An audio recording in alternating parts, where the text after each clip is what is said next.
Hey guys, John back again. Today we're going to talk specifically about the markings on an Ames 1849 Rifleman's knife. Let me point out again that I do not consider myself an expert on this knife.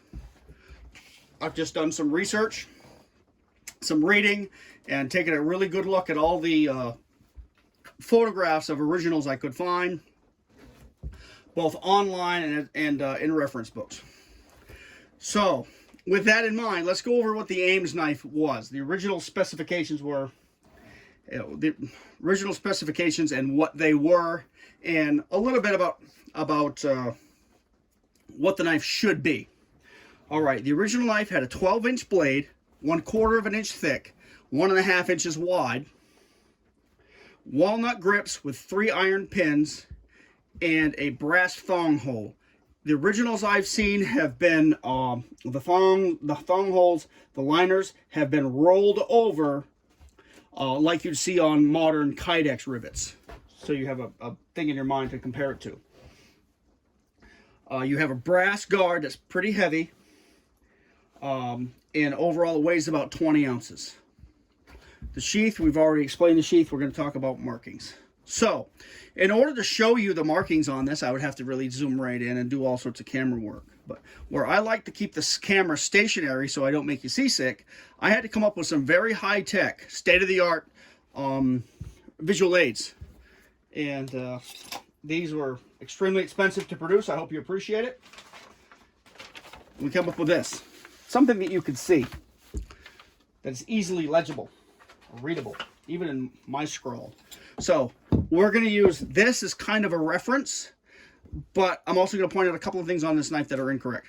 And again, I don't consider myself an expert on this knife. It's just that the experience I had at the gun show that I told you about in the last video has led me to do some research, so that when the day came when I ran across another knife, I would know what to look for. However, in looking at original knives and scouring some sources, I found that there's some things that that are a little bit different, or may be different on various knives. So let's get into it. So I'm using this as a pointer. This is the right side of the blade as you hold it in your right hand, edge facing to the right. So this represents the edge or the grind.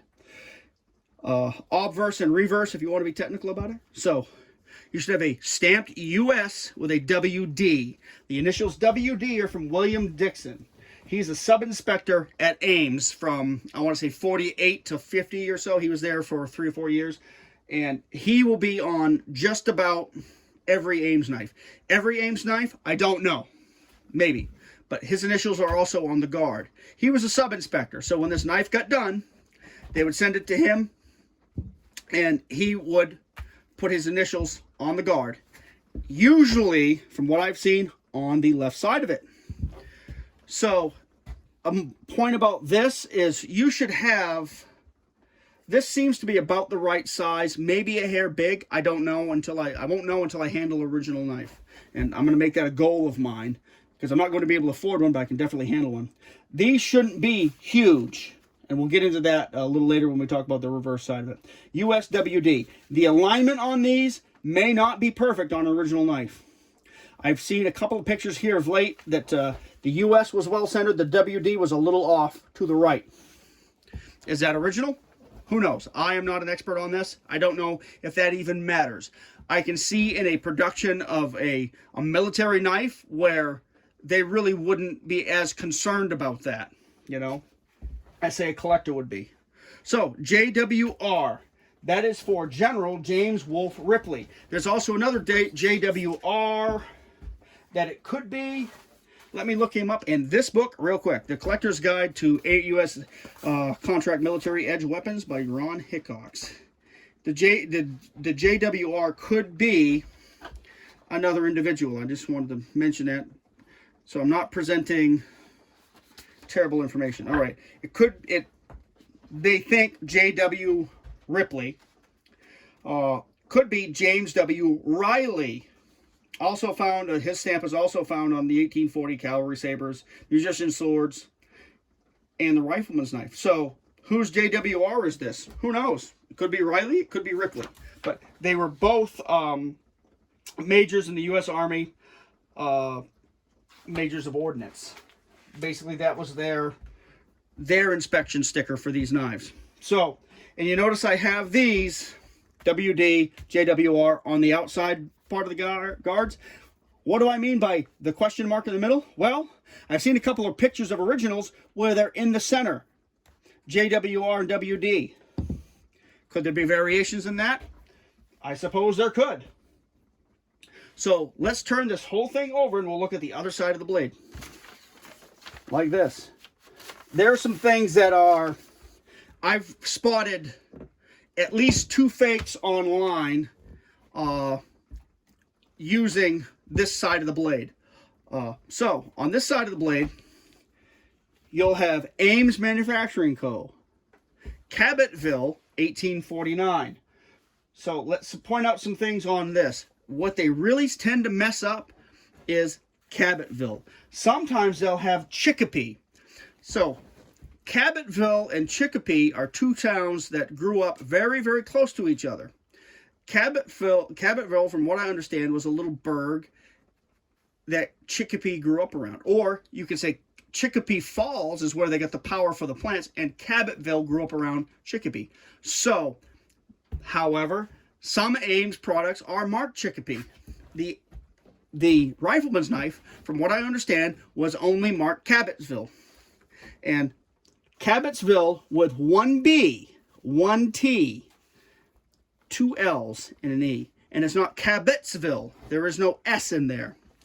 Also, I'll point out that the stamp does not cover the entire ricasso. I saw one the other day on eBay that the stamp was huge. Covered, I mean, it had maybe 1/8 of an inch from the either side of the blade. Now, why would one do that?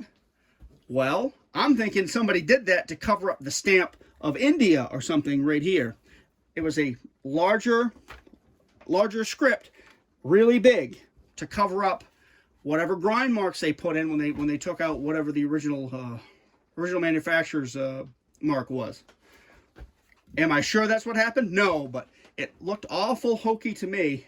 And this person wasn't saying, oh, this is an original Ames knife. He was, oh, I think this might be a piece of history. It was found here. It was this. It was that sort of thing. So remember that. It's not Chicopee. It's Cabottville, spelled correctly.